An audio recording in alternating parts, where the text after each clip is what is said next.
And so in this time, you know what I'm saying, it was the creator, the supreme being. He was by himself.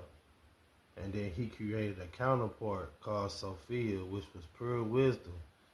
And Sophia and the supreme being, they created an energy, or like you could say they had a baby, was an energy that was like pure light, and that was Christ, you know.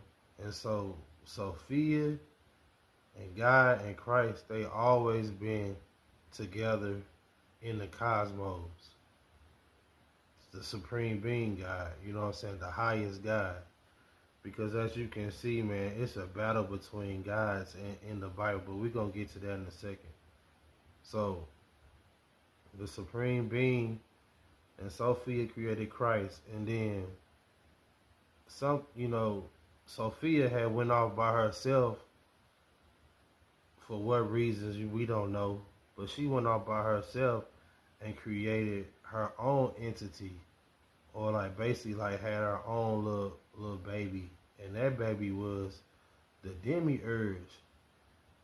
So when she went against the supreme being and had this creature, she seen that this thing that she created, it wasn't it wasn't good. She seen that it was a negative energy, and so what she did was she cast this being to a whole nother part of the universe where it was just all darkness and void and firmament. You know what I'm saying? She cast it all the way over there. So this this being, he never, as he was becoming what he learning more about himself, he never knew, you know what I'm saying, the supreme being or Sophia or Christ. All he knew was himself. So he always thought that he was the only God. He thought he was the only God. So what he did was he said, man, I'm gonna create something in my own image.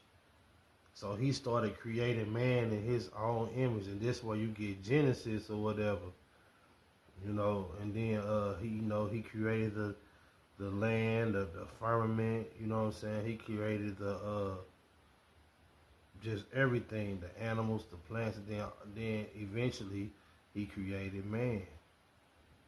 So when he created the male and the female. Now this the part that's gonna throw a lot of you guys off, or that's gonna make a lot of you think, but you gotta open your